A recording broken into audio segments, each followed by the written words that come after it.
100 Days Collective. This is Take Two. Shiona, how are you? I'm good, thank you. How are you? I'm good. Thank you so much for joining me. I really appreciate it. Thank you for having me. This is my first podcast, but I'm excited. Your podcast virginity is going to be lost already. Yeah, So exactly. it's nothing heavy. Obviously, we're just going to be talking. It's about conversation. There's no time limit on this. So we're going to take it nice and slow.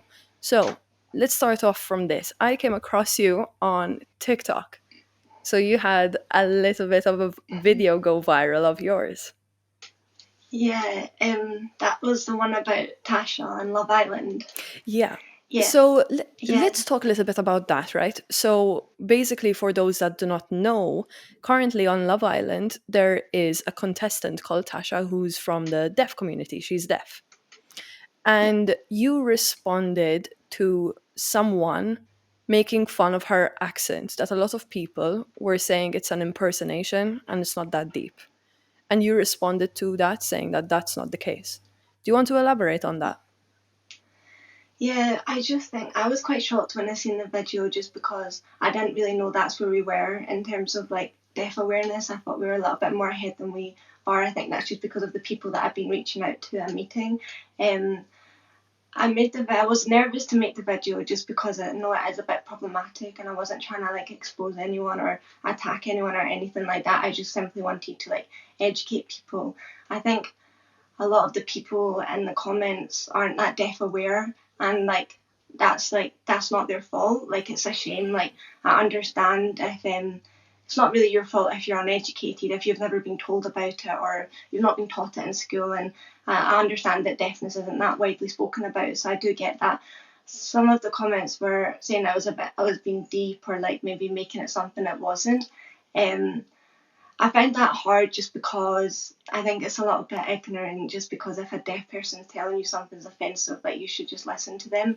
I think it's offensive in the sense that Tasha sounds that way because of her deafness. She doesn't sound that way because of where she's from or like partially where she's from, but the impression that they were focusing on and laughing about was like the tone in her voice. And I think I think every deaf person I know has had some sort of trouble with their voice at some point in life, and I think it's something that it's joked about a lot of the time. And I think every deaf person I know went to speech therapy, and we worked really hard on our speech, and it's something that I don't think we should have to. Some people don't go to speech therapy, and that's like great. I don't think it's something that's needed, but it's something that we do in order to fit into society a little bit more. So when people respond by joking and laughing about it, I just don't like it, because she's already tried so hard to sound the way she does and get to where she wants. It definitely wasn't just a simple impersonating and like trying to show off their talent or anything like that, because it wasn't that good an impression. And also they was just laughing, like it wasn't, they didn't say anything that she says. They were just simply mocking her voice. And it's just like considering the history around deafness and how much we try with our voice, it didn't sit right with me. Yeah, because I remember scrolling through the comments section, and besides those ones that were simply being completely ignorant in terms of, oh, it's just an impersonation. No one, Davides would not be offended if they're trying to do an Italian accent. And again, as you said, it was literally just about not understanding that if Tasha weren't deaf, the tone would not be like that. The accent would be there, and the speed at which she talks would probably be there.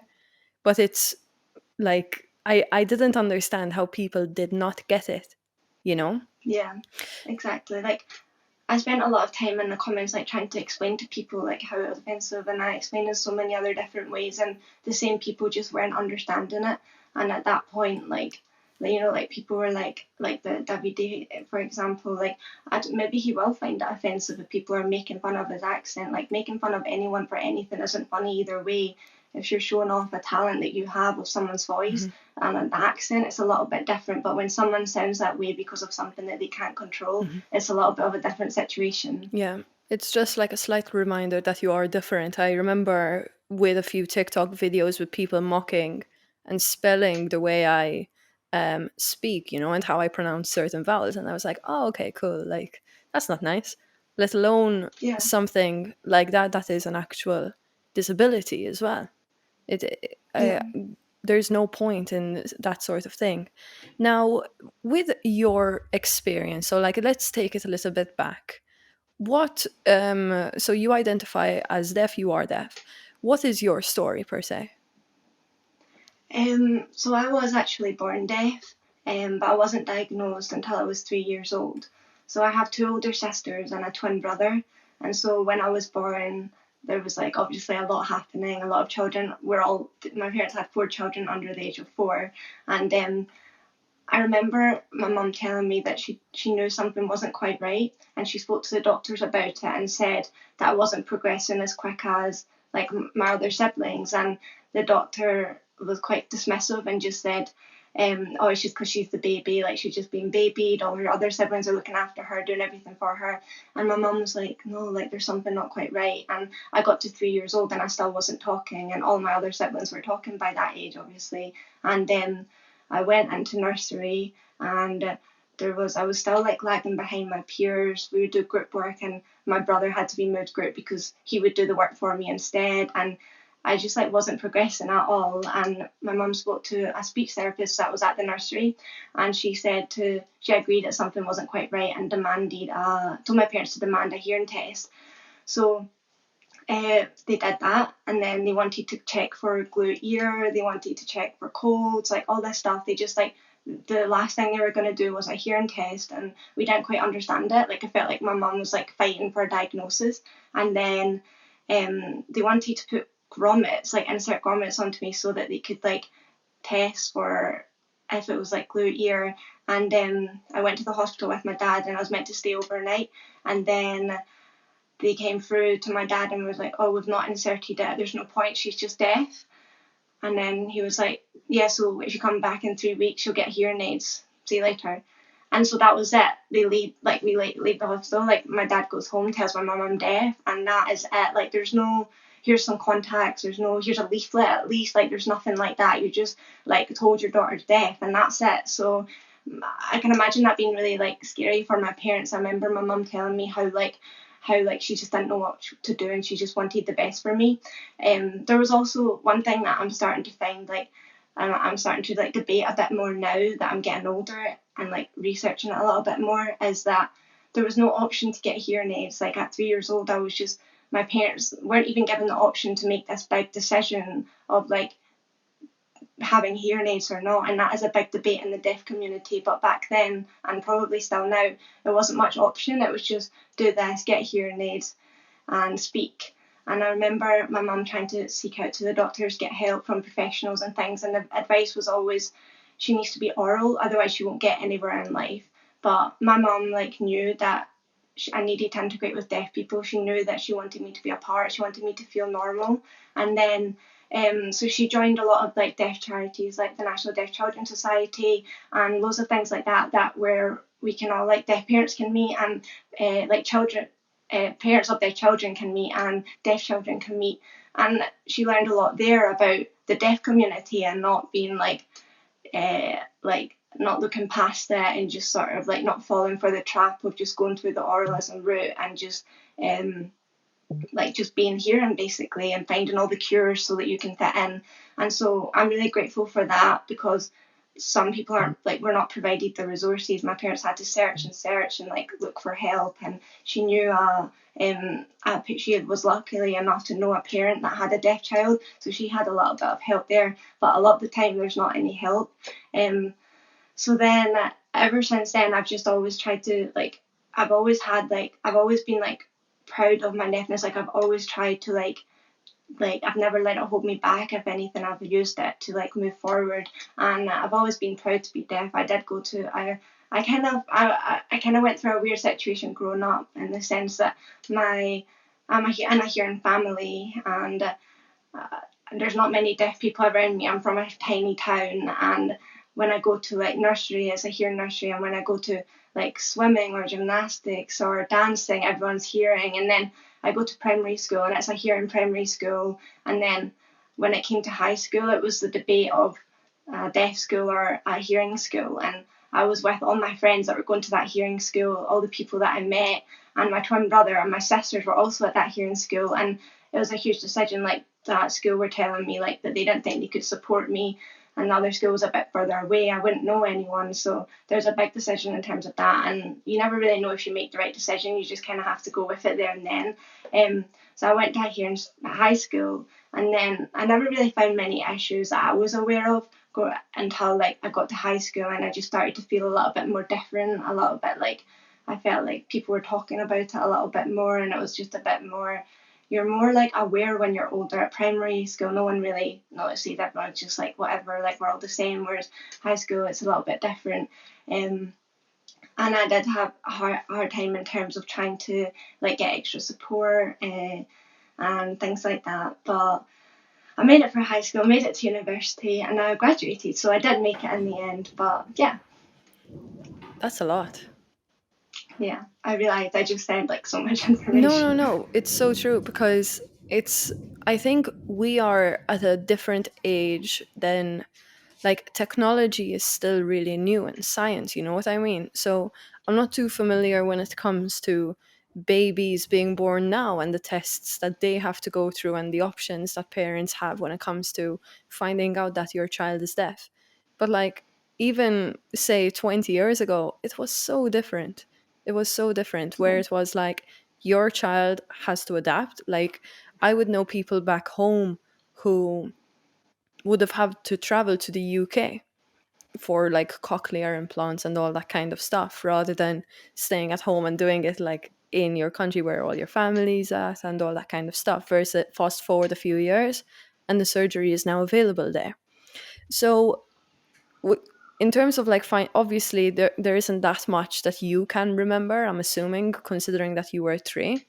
But if we were to say primary school, for example, would you have a certain moment, like this is my first memory of I can't hear this, like I'm not different per se, but like I'm struggling here?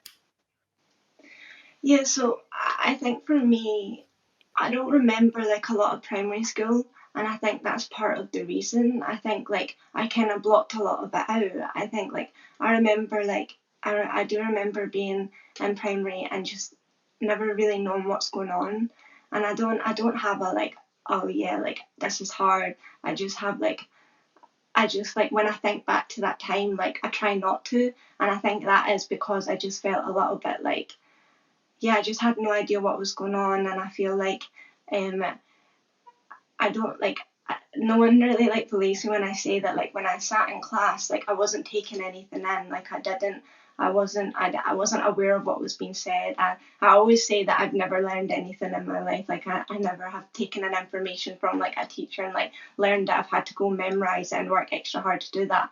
But I think for me, like it's like when I think back to primary school, that's when I realized like my like moment was like the whole time, like I was just like sort of like getting past and like going to speech therapy like non-stop. And like I remember my parents like every night at home, like we would be doing like speech therapy stuff every single night, like going over different pronunciation and things like that.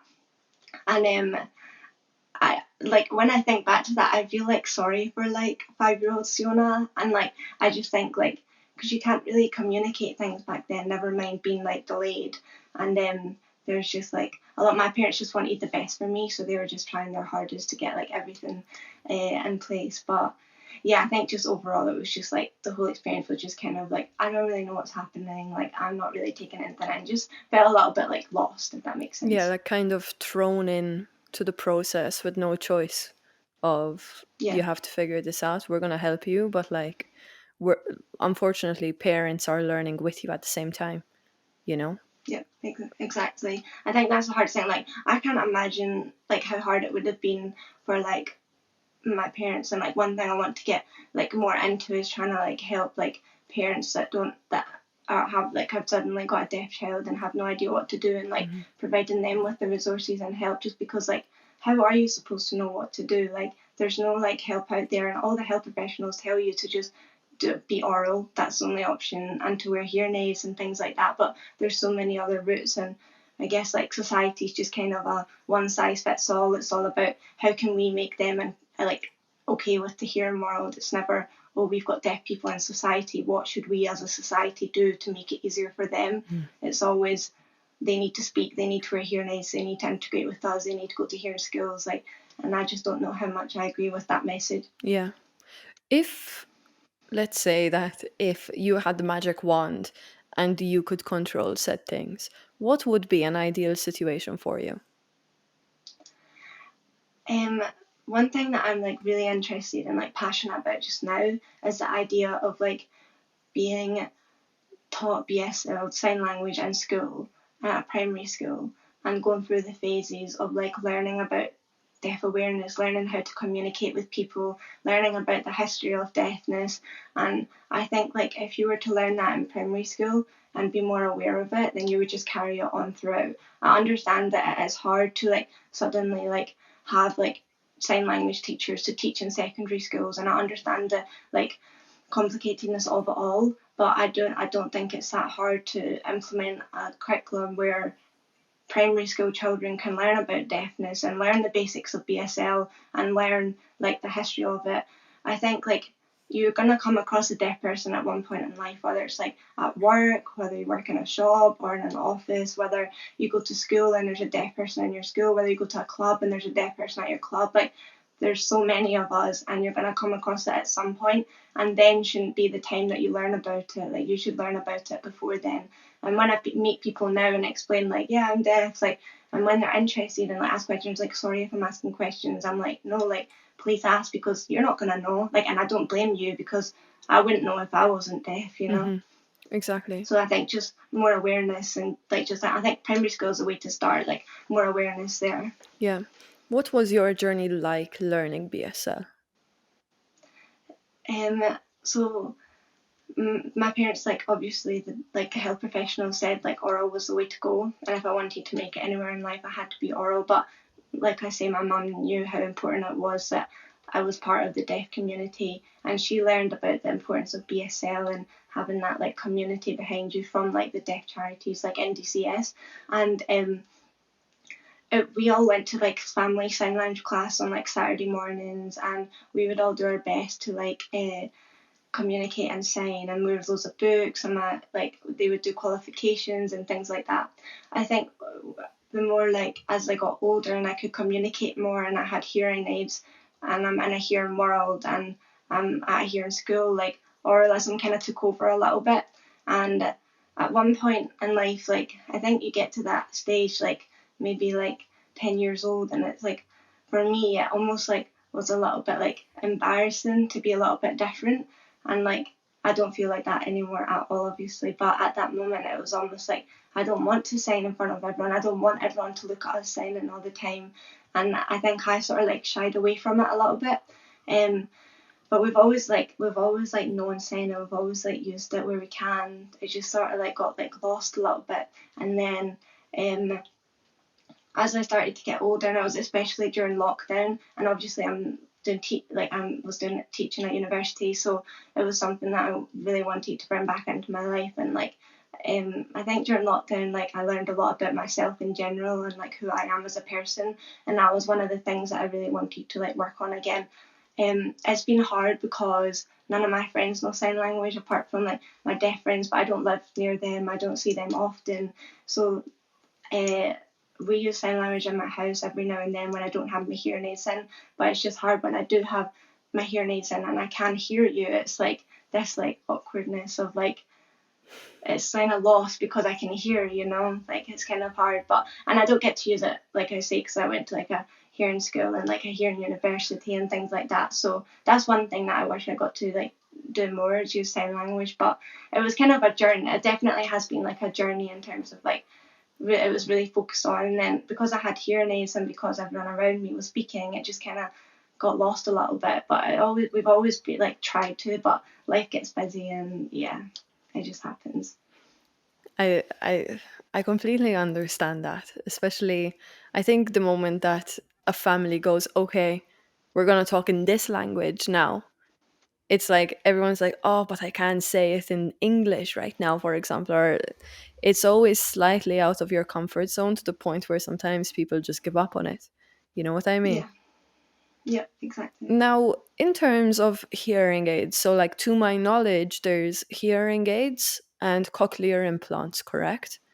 How Yeah. does the technology differ in helping you hear?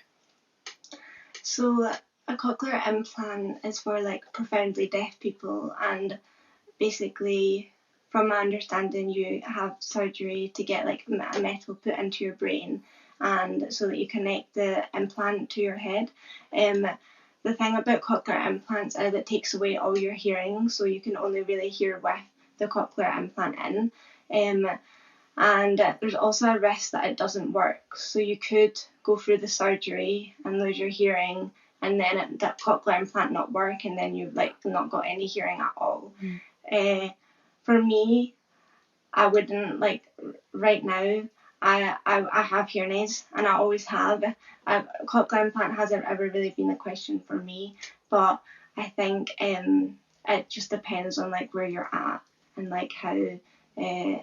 Like I know a lot of people that were born and they got a cochlear implant straight away, so I think it does just depend. Yeah, okay. So it depends on the situation and just like the general deafness, I guess. Would that be correct to Yeah, say? yeah, exactly. Wow, that's so interesting. Okay. All right. So we got to talk a little bit about, thank you for sharing that, by the way. I appreciate it. Okay. So we got to talk a little bit about your childhood, growing up, and all that kind of stuff. Now, right now, let's say, what is something that a lot of deaf people can relate to when it comes to navigating this world as a deaf person? Um, I think one thing that like a lot of like I've seen a lot of deaf people talk about, and when I like read things that deaf people have written and things like that, a big thing is like sort of a big word is like isolation, and a lot of the time it feels like you don't completely fit in, and I think that's just the whole like not always knowing what's happening and not always like being able to communicate with the people around you. So I think the biggest thing that for me anyway is trying to like feel like I belong, like trying to make life everywhere I go a place that I feel comfortable. I think growing up, I was always like, I wanted to just like ease the burden of everyone, and I would just be like, yeah, I'm deaf, it's fine, I just can't hear, like, don't worry about it, it's fine. And like, I spent so many years doing that, especially through school and things like that.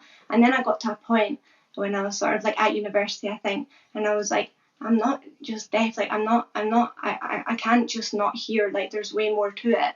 And I think it's trying to like, communicate that to people, and now like everyone that I meet that asks about it, I like tell them about it so that they know for the next deaf person that they meet that what they need to do and what some needs might be. So I think one thing I'm focused on when I navigate life right now is telling people what I need, is saying, by the way, I'm deaf and this is what it means and this is what I need. Because if I'm gonna keep going through life feeling like I don't really fit in, or feeling like no one really gets it, or feeling like I'm always trying to like guess what's happening and guess what's going on, then that's just not a great place to be. So that's also one thing that I would like really like encourage other deaf people to do, especially as they get older, is to like explain to people what you need, like explain your needs. Like, it's not annoying, like people need to know, and the only way that you're going to make it easier for the future generation of deaf people is by telling everyone that you meet that what your needs are. And I learned that because when I came to university, I met my lecturer, and he is the best lecturer in the world, and he came to me and he was like, oh, I had a deaf student before, I know what it means. Like, he was telling me, he was like, yeah, so make sure if you can't let me know. And I was like, oh, thank goodness for that girl. And I remember going home and telling my mum, like, he's had a deaf student before and he knows what to do. And my mum was like, oh, that's great, that's so good that she's managed to teach him that. And I was like, oh wait, I can do that for other people. Like, I can be that girl, I can be the one that taught that lecturer how to communicate with deaf people. So now the 10, the 20, the 100 deaf students that come through, they now know how to communicate with them in a little bit better of a way. So yeah, I think I went on a tangent a little bit, but I think that's the biggest thing, just trying to like feel like your needs are being met, like, because it's not any fun if I'm just sitting there not really knowing what's going on. Like, I need to be able to lip read you, I need to be able to know what's happening. I might need like that little bit more effort. Yeah, that's the next thing that I was going to ask you in terms of what are the needs. So of course there's majority of the people that are tuning into this conversation either haven't, or if they have, very rarely would they have come across what the needs could be for a deaf person. So in general, is it just awareness that you're saying of like, listen, remember that you are interacting with a deaf person. They might be they are, not might be, most of the time they are struggling to hear you. Pronounce your words better, maybe slow down, volume control. What are the specifics? I think like my biggest message when people ask like what our needs are is like to ask them, like ask the deaf person that you meet what their needs are, ask them what you can do to make it easier for them, and let them explain to you, because I think everyone's different and everyone experiences different things and everyone needs different needs.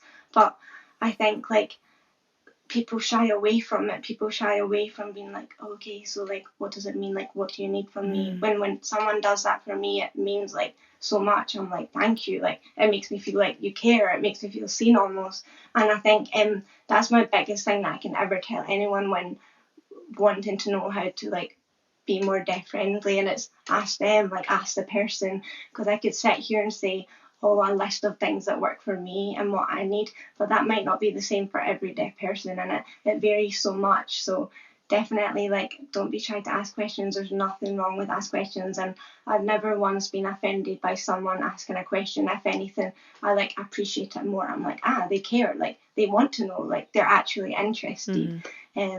Yeah, that's my biggest thing. Yeah, I think a lot of people in general are always like, oh no, like I feel like sometimes people just assume that this is something that we're not going to talk about. They all automatically assume that, like, oh, I can see her hearing aids. Maybe she doesn't want me to ask about it, you know? When most of the time, you're better off just clearing it immediately. Just like, oh, I see that.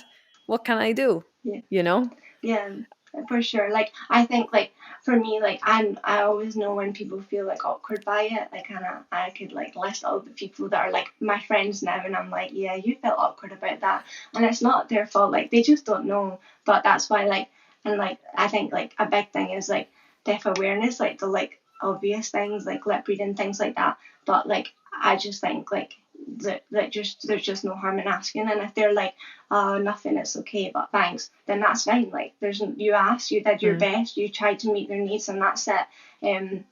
But yeah, no, I just think like it's like sometimes it's like the elephant in the room, like let's just talk about it, let me explain, and then but you don't like I could easily go around being like, hi, nice to meet you, I'm deaf, but like no one wants to do that, and you also don't want to like, you don't want to have to explain your needs to every single person you meet if you don't have to. But if you're unsure, then like please like ask away, you know? Yeah, exactly. It just goes back to being a child and wanting to ask questions and like being told off, like, no, don't ask that, don't ask that. That's rude, rude. Everything's rude. Questions aren't Yeah. rude if they come from the right place, I think, anyways. Yeah, It's like, for it's sure. probably always the case for more than just like the deaf community. It's probably for everything. It's like curiosity is such a beautiful thing that should be normalized. Yeah, I don't think there's anything like as such as a stupid question. Like I generally think if you don't know the answer and you want to know, like ask it. Otherwise, like how else are you gonna know? And if you've got someone that can tell you that answer and give you that information, like that's great. Like, you know, Yeah. I think always ask questions for sure. Just in life in general. Life in general, you know what I mean? That's like the beautiful thing. It doesn't have to be. Again, I think the one thing, obviously, like it's different for in your case because like we're talking about this, but also like every conversation with a deaf person doesn't need to be about being deaf either.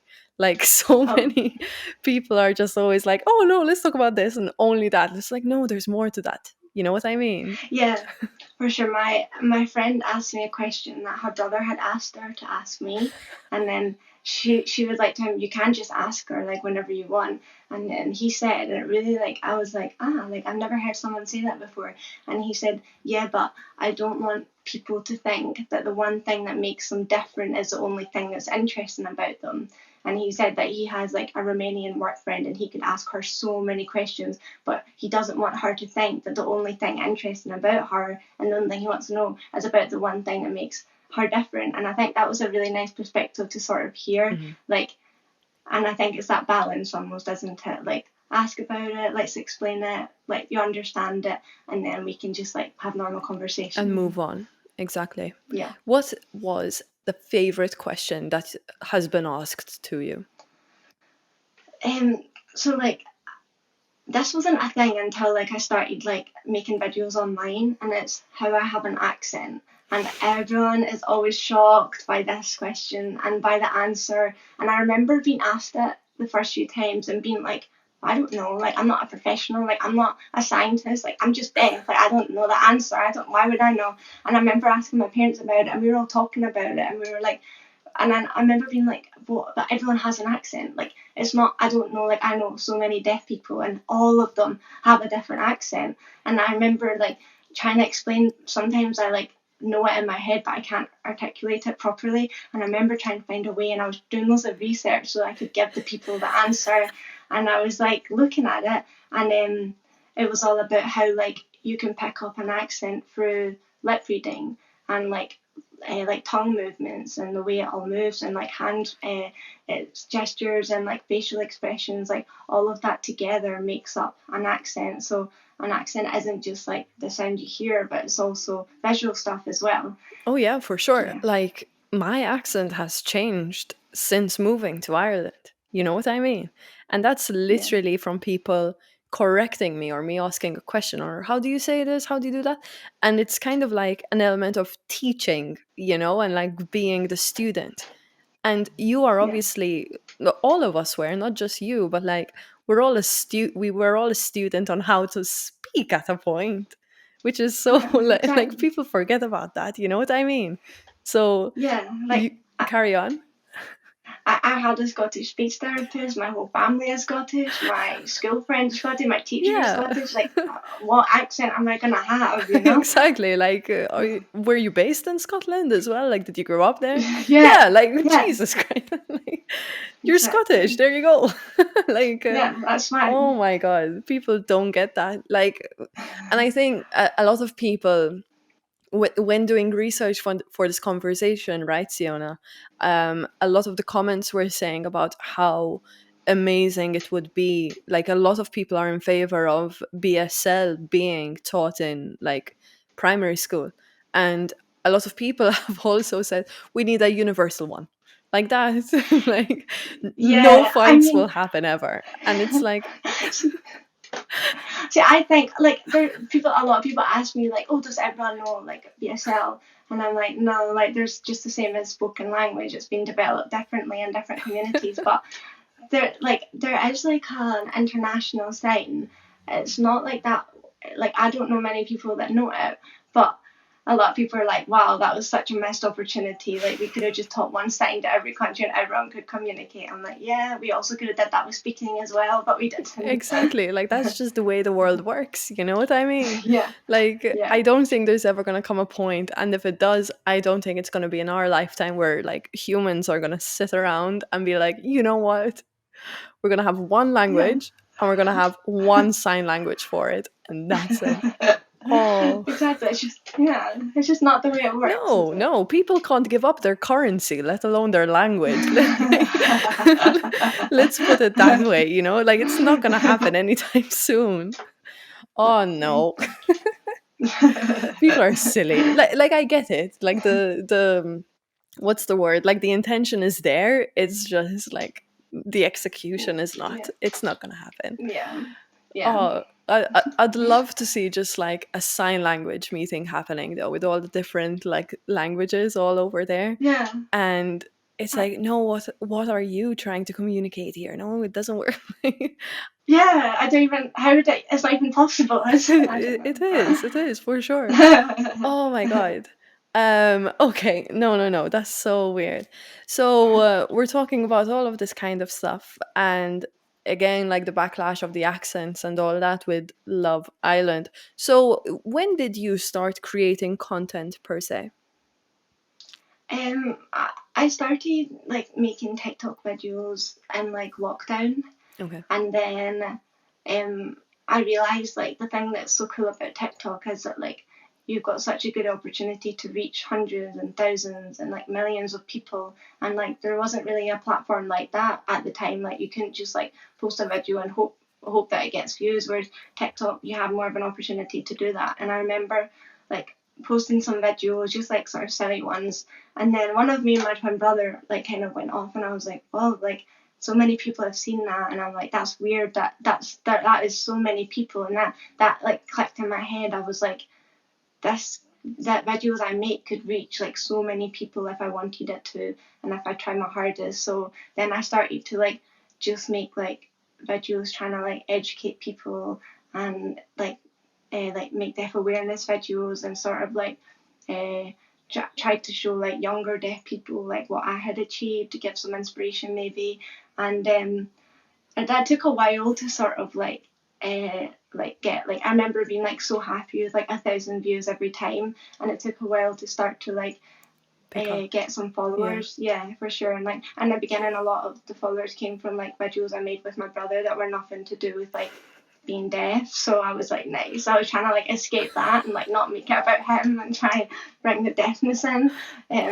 Lost quite a few followers and things like that. And I think like I just kept trying, and I just realized the power of like TikTok, like the power of like being able to make a video and educate so many people. So yeah, it was during lockdown, and I started to take it a little bit more serious, like not serious, but like I started to try like harder, like maybe like Christmas time last year kind of thing. It always has to be the bloody brother, you know, that like picks things up every Always. time. All the time. Yeah. All the time. It's so Always. annoying. It's like sometimes you just like question whether or not you should start the video with the brother and then push him out and be Yeah, like, okay, honestly. now that I have your attention. Yeah, sometimes I like make videos like just with me and my brother, like nothing to being deaf, just to like bring some attention in. Just use your brother for views. Exactly. Oh, I love that. Good on you. You know what I mean? Oh, I love it. Okay, so kudos to that. I love that. So when it comes to your TikTok, I'll be honest with you now. Like I was expecting you to be talking and doing BSL at the same time. I was really excited to see it happen. But you Oh, also, it's fine. Like not disappointed. It's okay. But so you also do sign language while like talking and all that. So it's usually captions that you have on. I'm assuming captions. You're talking and you're hitting all three. yeah. Does you talking at the same time and doing sign language, like, are you up to speed with that, or is it something that you consciously have to try do? Yeah, I'm currently like it's coming more natural again like now, but because I like went through quite a few years of not really using it that as much, it's like does like I'm still trying to like catch up on that a little bit. It's hard to like say the words and the sign like all like perfectly, because like you sign differently Yeah. as you like say words, and a lot of words you say there's not signs for, and a lot of like the structure of sign is different to like speaking. So when I use like sign language with my family, I wouldn't like speak, you know. So it's like, but I'm trying to reach that target audience where I can reach hearing people, and I can reach people that are deaf, and I can reach like all like the different people. So it's not like it's like I have to like go through my videos and be like, okay, like have I done this? Okay, like is that okay? Just because it is like, for me anyway, I'm sure some people out there are like, no, like it's totally fine, but I'm just at that phase right now where I'm still trying to like, I just like spoke for so long, so I'm trying to like implement it all together at the same time. And I don't really get to practice sign language. Like I don't ever like use sign language these days apart from in my videos, you know. So it's for, but for so many other people out there, they'll just sort of like sign and speak so naturally. But it's definitely harder than just signing or just speaking, because you've got to think about both at the same time. Yeah, they obviously run at a different pace, I'm assuming, right?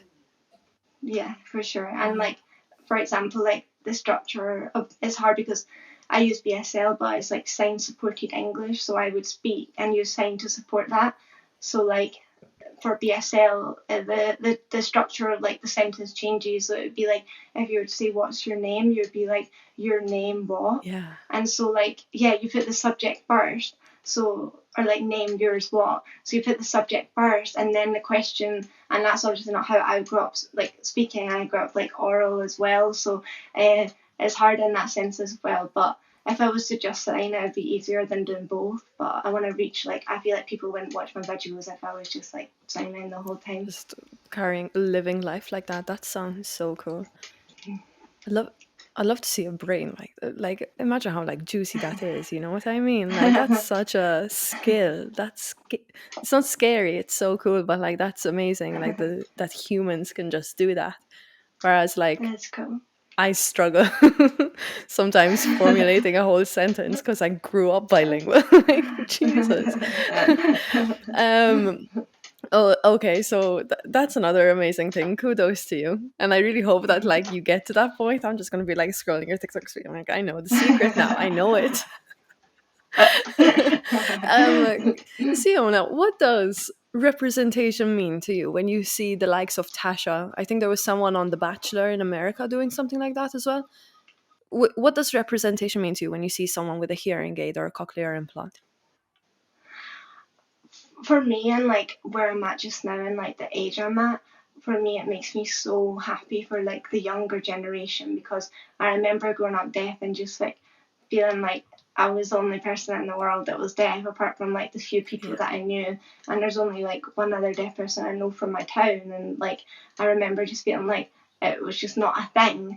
And yeah, so for me, I think I just get so excited for like the younger people that are seeing like these people on TV just like them. Like I've seen that like Barbie now have like a Barbie doll with a hearing aid like and a cochlear implant, and it's becoming more like more is yeah, like there's more representation now, I guess. But that's the thing that makes me most excited when I see it, is for the future, for the younger Sionas and the younger deaf people that are like seeing these people just like them on TV. And the other thing I think about is the fact that it's making it like more relevant. Like people are talking about it a bit more. And I think like deafness in general is more current right now. And I think that's all due to like the media, because obviously Rose was on Strictly Come Dancing and now Tasha, and like you say, The Bachelor. So I think it's like, it makes it really like, it's almost like right now, it's almost like a trend, like deafness. And I know it won't last. Like people are talking about it now and people want to know now, and it'll die out. And I think it's just because it's a trend. But it's good. Like it's good that people are talking about it, but I know that it's because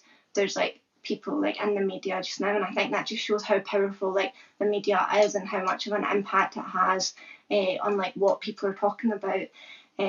So yeah, I like seeing it, and I think we need more of it. Like I think it needs to keep happening, and I think like so many more people are interested because of it, and they want to understand it a little bit more. And with that video that I made about Tasha, like some people are commenting being like, oh, I feel so bad, I had no idea, like thanks for explaining. And that's the kind of thing, like opportunities like that allow people to educate, and that's the most important thing when it comes to deaf awareness right now. I think it's just awareness and being educated and having the opportunity to like tell people why and how and all the backstory. Yeah, I think that's the issue, not even issue, right? But like the side of TikTok, there's pros and cons to it. The pro is that you can reach millions of people at one go. The only issue is that if, unfortunately, if you want to get your message across, you have to do it really short, really concise, and there's like a few tricks of nearly like triggering people into watching it or not, or commenting something bad, right? And Yeah. it doesn't encourage them to carry on and like follow up with the research most of the time. I think, I don't even know if there are statistics, but it's just like leaving it there, and it's about taking it further than that. I think right now there's an amazing opportunity where a lot of people are stepping up, like representation. Interestingly enough, I can't recall any male figures that are in the deaf community, but I think it just could be my exposure to it. Like, so there could be like someone around, you know. But for now, like I'm seeing a lot of women. But where was I going with this? Yes. Um, I think the point here is that people need to understand that simply seeing a deaf person on TV is not the be all and end all. They're normal people just like us. They can hear, they can speak, woohoo. It's like understanding that everyone is different, kind of as you said, you know what I mean? Like, I never thought about having a not I haven't thought about it, but for now, it's not on the table. I'm going to stick to a hearing aid. Versus if you've come across someone, my exposure to deafness is varied. I know people with cochlear implants, I know people with hearing aids, and both don't sign. Um, Yeah. but in general, it's kind of like if they grew up with a cochlear implant, you think they're fine, they're conversing with you at the same speed, but once it's off, once the batteries turn off, there's that sheer reminder that they can't hear, you know. Yeah, So it's exactly. that further education that will probably help the deaf community out in just like understanding those needs, identifying them, and not have you guys constantly have to adapt to us, if that makes Yeah, sense, you know. for sure.